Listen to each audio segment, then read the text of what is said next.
Hello, everybody. Today I have Michael Dougherty, however I'm pronouncing it wrong, I think, but who's presently the Boulder DA and is running for governor on the good guys team. So the first time you didn't run for office, the first time you got appointed into it, correct? But I mean, I have my sister went that route on in Hawaii and so forth. You're running. You have a single voter.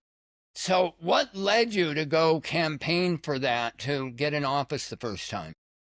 Well, thank you first and foremost for inviting me to join you today. I really appreciate it, and I'm looking forward to this discussion. I'm Michael Dougherty, and I'm running for Attorney General of Colorado.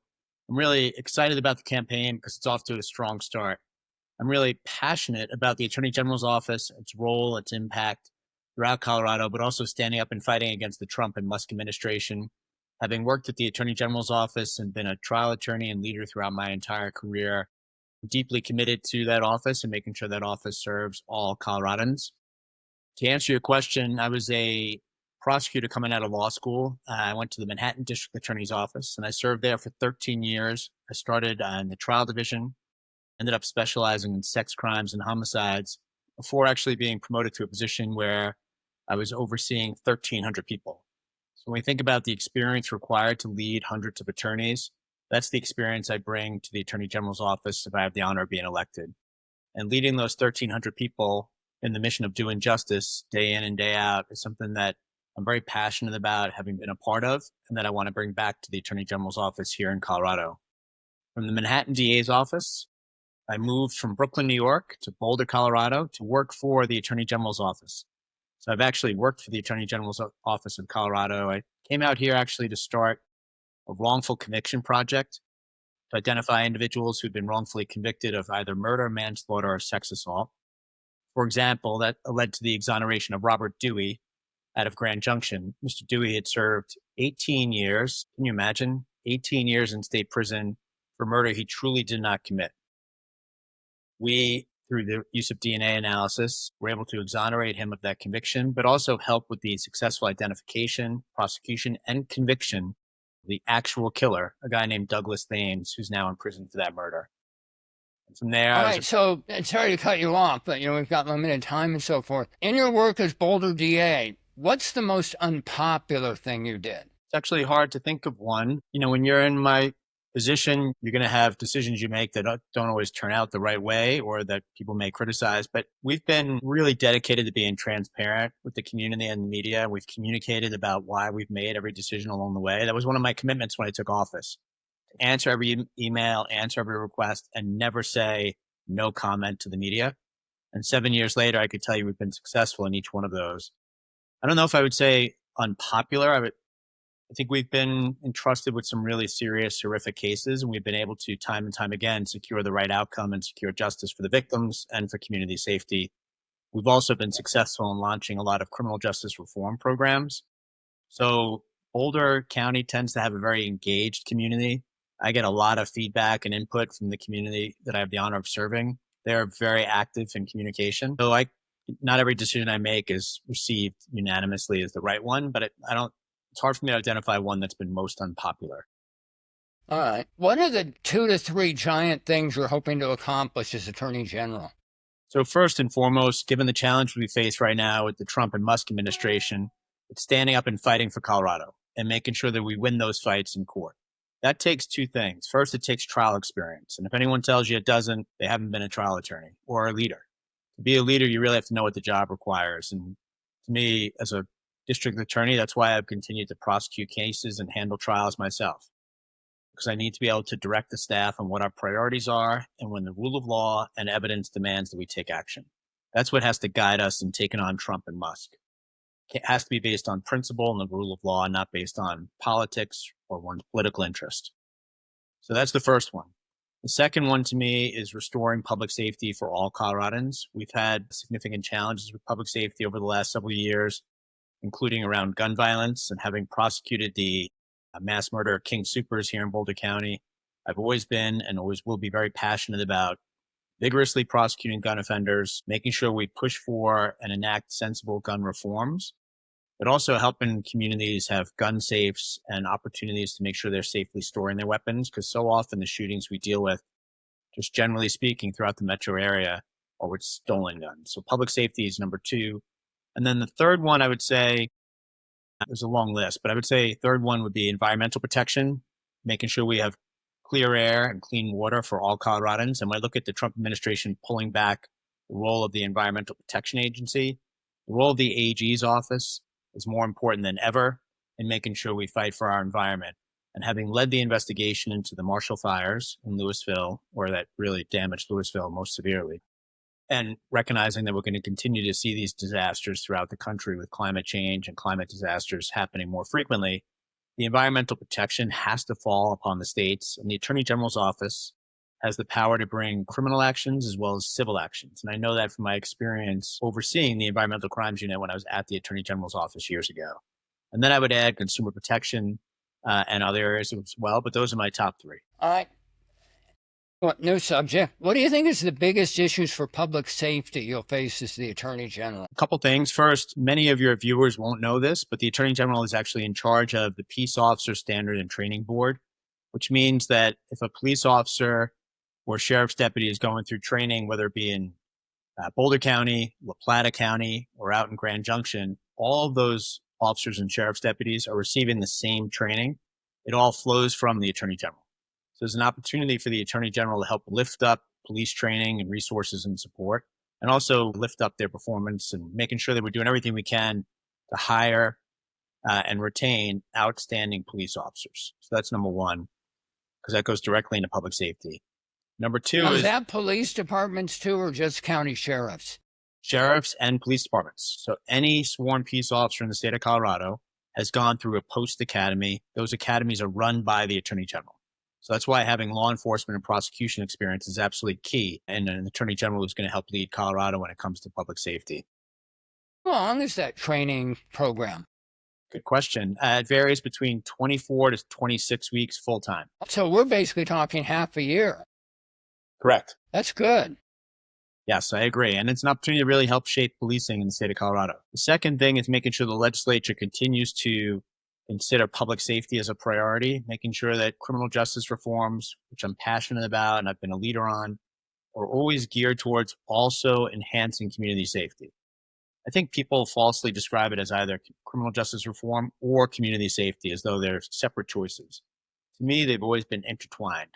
So, for example, our restorative justice and diversion program helps address underlying needs and get people back on the right track and not return to the justice system, thereby enhancing public safety. Every reform we have has to tie back to public safety in my mind in order for us to preserve what's great about Colorado and our communities, but also the trust and confidence that people place in the justice system. The third piece of that is the Attorney General, and I feel very strongly about this, David. The Attorney General has the power and the authority to help local communities with major crimes, homicides, sex assaults, and so on. The Attorney General can and should be able to assist local district attorneys' offices and local police departments, particularly in our rural communities, in making sure that they have the staffing and support to get the right results for victims and for public safety. All right. So question associated with that, and your answer very legitimately might be that's the job of the mayors, because to a large degree it is. But we have a problem with what I call low-level feeling not safe. Best example in Boulder is I don't know a single mom who's willing to take her kids along Boulder Creek anymore because the homeless encampments. You can talk about the fact that by and large there's not serious crime there, but there's definitely the low level not feeling like it's a safe space issue. Is there anything the Attorney General can or should be doing about that? And if so, what? Or is that really, you say, no, that's the mayor's? I think it does fall more to the local municipalities, but there are a couple of opportunities for the Attorney General to plug in. So when you think about Boulder, for example, if you compare that to Longmont, which is roughly the same size in terms of population, Longmont has nowhere near the problems that Boulder does right now. So it highlights that the different approach at the municipal level can make and will make a difference in terms of people feeling safe in the communities, but also making sure that there are services available for those in need.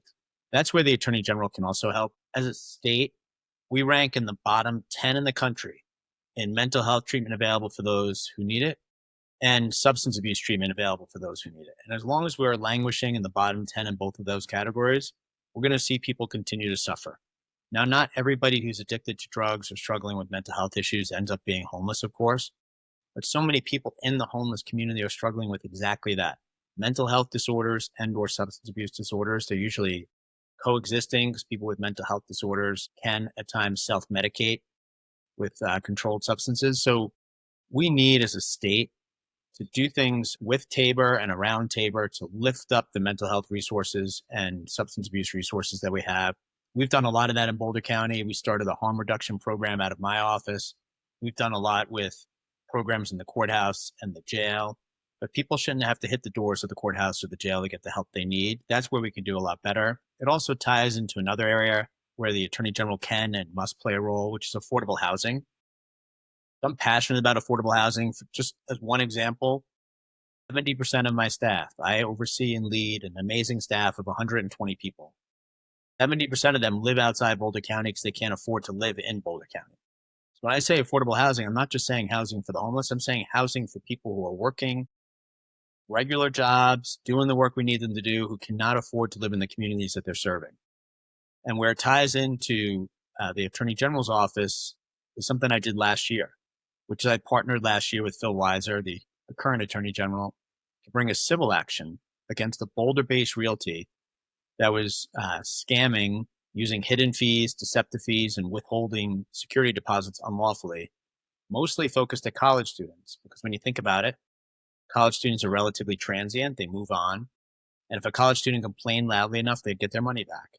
And if not, the company, this realty, would keep their money. So we teamed up, the Attorney General's office and my office, in this really innovative civil action. We secured a $1 million settlement for all the victims. That's the kind of action the Attorney General needs to take to ensure that housing is available for people at a level they can afford, where they're not getting scammed out of additional money on top of that. I'm committed to doing that. So I think largely that issue that you highlighted falls on the municipalities, but the Attorney General can help in terms of increase in mental health treatment, substance abuse treatment through the legislature. It's funny you bring up college students on that, because I was a college student at CU, God, 50 years ago, long time. That was an issue back then, I can remember. I'm not surprised. And it should not be an issue. It should not be a struggle. It should not be. We have so many people in this country struggling to put food on the table every week. We have people living paycheck to paycheck. And the idea that unscrupulous landlords are scamming them out of the precious funds they do have is something to me that's unacceptable. And the Attorney General has a direct role in it. And I can promise you, if I'm elected AG, I will do exactly that. Okay. New subject. Are you familiar with Mark Twain's comment of whiskey's for drinking, but water's for fighting? Yes, of course. So, as Attorney General, God, who was the Attorney General like 20 years ago? Sunderland? John Suthers. John Suthers, thank you. And I interviewed him, and he said he had just finally put together a final agreement with Kansas to settle their water war. And I said, how long will that last? And he said about 20 years. And it was about 20 years ago. So I'm guessing you're going to be facing a water war with Kansas, and we're always fighting with California. Are you worried about that, or do you think we're in good shape on getting to keep our water? It is an immediate concern for us as a state.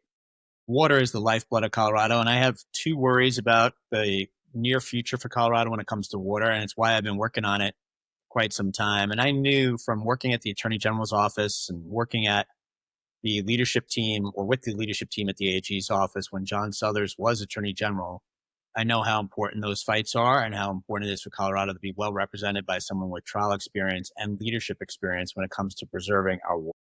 We have two issues in Colorado right now. One is out in Grand Junction, Mesa County, where I was yesterday, engaging local leaders on this very issue. The concern is water being taken by a private company that has bought up a lot of the land around key parts of the river there, and local communities maybe not having the access they need to water. And that's a issue that's a front burner problem that we need to make sure is addressed. The second part is what you just hit on, which is that agreement that we have is going to end in December of 2026.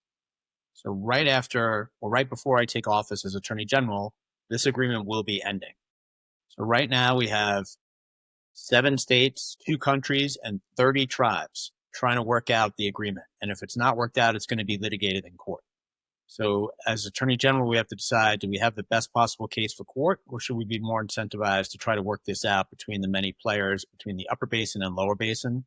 I'm actively engaged in those discussions now because I want to hit the ground running as Attorney General Water is the lifeblood of Colorado. I'm going to make sure that we preserve the water we need for farmers, ranchers, and for everyone in this great state. So, question on this, and this is getting way outside Attorney General, might be at the governor level or whatever, but let's say we're 10, 15 years out, we've got a boatload of nuclear power stations built both here in California, wherever. Would it possibly make sense for Colorado to pay for a desalination plant in California and go, here, we're giving you water from here, and then we're taking it back from the Colorado River? I think that's a creative idea, and I would need to learn more about the details. I am, to your point, though, believer in trying to collaborate and work through these issues with neighboring states before we go to court. We should go to court when we have to.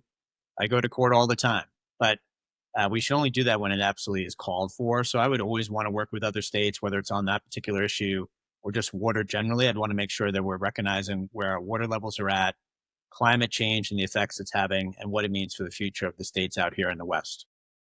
Okay. And this is about 2 years off for when you go in. And so it's hard to predict the future with Donald Trump. 2 years out, my wife's estimate was Musk will be gone within the first 6 months. I'm thinking 9 months. So forget Musk. He'll be gone by then. But what do you see, if anything, as the big things you're going to have to do or work around or fight on with regards to Trump? And with the caveat, who knows what's going to be going on 2 years from now? Well, you're absolutely right to put that caveat in there. I also agree with both you and your wife that Musk will be gone by then. I think especially so since there are provisions under the law that if he stays more than 6 to 9 months, he'd have to go through a background check and a process to have the access he does currently. So if the law is followed, he'll definitely be gone. I also think the nature of the relationship is he'll probably be gone. Uh, but either way, I would anticipate much of the same in terms of Trump taking actions, and often it's been illegal actions against immigrants, federal employees, and federal grant funds that are supposed to be flowing to the states. So those are three issues right off the top that I think will still be an issue going forward. I'll always make sure that when I'm taking action against the Trump administration, it's for the right reasons and not for my own political interest. You'll never see me on MSNBC just making noise about Trump. You'll see me in court with the trial experience and leadership experience I have, making sure that we're fighting the right battles against the administration and winning those fights. We have a lot of work to do here in the state of Colorado.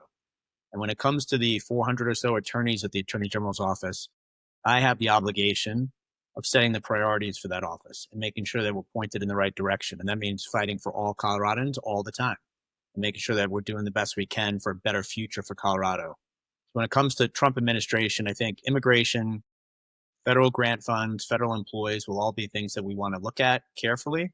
But I only want to do that if he's actually violating the law, obviously. All right. New subject. I would think you remember 6 years ago, we won a sweep as Democrats, every statewide office. And it was totally unexpected. I mean, thrilled. But if you remember back, it was just, people were going, how on earth did that happen? And the demographics of the state have not changed much in 6 years. So could the Republicans win statewide offices again? In other words, are you more worried about your primary or your general? It's my hope that Colorado doesn't tilt the same way some of the other states have tilted over the last year or two. I do worry about that. I see some of the things that are being passed in terms of ballot measures and concerns that voters have. And I don't think the Democratic Party should take for granted having this support indefinitely. I don't view it that way. So I think we need to be careful to maintain the trust and support of those that we serve, not just Democrats, but also unaffiliated. I will say, David, to your question, one thing that has changed, the number of unaffiliated has grown in Colorado. And I think that highlights that people are tired of the two-party system that currently exists where every issue is divided. Congress is getting so little done. They passed the fewest number of bills in the history of the United States last year. So I think we see the number of unaffiliateds growing because people recognize that government should be working and it should be working well. That's why they're paying taxes. That's why we have an organized society. And I think Democrats have to own some of the things that we've stumbled on. So, for example, people are living paycheck to paycheck. People are struggling financially. And when you have President Biden and Vice President Harris denying that existence, denying that it's valid, I think we lose a lot of confidence that people place in us as leaders. In Colorado, I'm confident that in 2026, we'll continue to maintain Democrats in each one of the statewide offices. It's just next year. I think it's going to come up really fast. And I don't think the Republicans have an organized effort. to take back any one of those 4 seats statewide. But I think it'd be a mistake for us to assume that in 2030 it remains the same. I don't see it that way. I see where the country's headed and some of the ballot measures that have passed here in Colorado signaling that people want to make sure government's working well and working for all of our communities. And Democrats, we must take heed to that and make sure we're engaging communities, listening to their concerns and doing what we can to meet their concerns statewide. Colorado is an incredibly diverse state in terms of issues and interests. That's why I'll be traveling the entire state, not only as a candidate, but as Attorney General. And I promise you this, if I have the honor of being elected, we're going to relocate some of the staff from the Attorney General's office out to the Western Slope. There are 400 attorneys serving the state of Colorado, all out of Denver. If we're going to build the trust and confidence and relationships we need to serve all Colorado, we need to put people around the state. I'm committed to doing exactly that. Will you put any out on the Eastern Plains also, or just out in Grand Junction? Grand Junction, to me, is a central hub for the Western Slope. So obviously there's other cities and towns along the Western Slope. I think Grand Junction makes sense in terms of what else is located there and where it's located on the Western Slope in particular. I would definitely be open to the Eastern Plains, and I'd want to have conversations about where that should be located. Point being, I think Phil Weiser has done a terrific job getting all around the state. And I look at the trust that people have in Phil and the belief that people place in him. And I think it's partly because he's out there listening to people. But it should be more than just Phil. It should be the staff of the office as well. Because if you're the attorney, for example, for Colorado Mesa University or a state agency that has offices in La Plata County, those people should know who their attorney is and be able to sit down and meet with their attorney in person. And I'm committed to making sure we do that so we better serve everyone. All right, so let's say you get elected Attorney General, and then the natural next step after that, 2 times governor for 2 times. So you say never say never. Sean Connery got a movie named that way because they got him back into James Bond again. Over that 20 years from now till then, what do you think is going to be the 2 or 3 biggest issues for Colorado? I think water is going to be amongst those top 2 or 3 for the reasons we've already talked about. I think public safety will continue to be a top issue in Colorado. I also think civil rights and making sure the rights of everybody in Colorado are protected is a key issue. That would be on the list for me, as well as environmental protection. Do you think civil rights is a concern? I mean, from the federal level, maybe, but in the state itself in Colorado, are you worried about support for civil rights within the state? Yes. Well, yes, because I've always thought that it's not enough for the federal government to be engaged in. I think we have a responsibility at the state level and local level to protect civil rights. And then with the Trump administration and the rollbacks that they're putting in place right now and the harms they're causing people, I think it is really incumbent upon the Attorney General's office to stand up and protect civil rights. So I'm absolutely committed to it. I think it's a really important thing. Go ahead. Do you have any closing thoughts you want to give everybody? Couple things. First, you mentioned my possibly going on to become governor. I'll tell you this, David, I'm an attorney and I'm a public servant. That's what I've been doing for 27 years. To me, as the district attorney for Boulder County, I love the work we're doing in Boulder County, and I'm not term limited. I could serve another 7 years as district attorney of Boulder County. So this is not about me needing a new job. I'm doing this because it's the right thing to do at the right time. Colorado needs an attorney general with trial experience, leadership experience, and also the integrity to do the right thing, to make sure we're acting based on what justice requires and not what political interests are. And I've been doing that for 27 years. So when I say it, you can base it on my record and my actions. And for 27 years, it's exactly what I've been doing. I had the honor of being, as you mentioned at the start, appointed by Governor Hickenlooper in 2018 and elected that same year, and then reelected again in 2020 and 2024. Really grateful for the things we've been able to do in Boulder County, and I want to take those things statewide. But more than anything, I want to make sure that we build off the success of the Attorney General's office and do everything we can to build a better future for Colorado.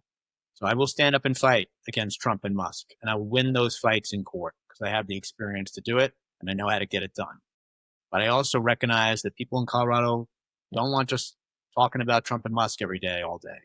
They want to make sure that we're doing the right thing when it comes to consumer protection, environmental justice, civil rights, reproductive health care, and so on. There's a long list that the Attorney General's involved in.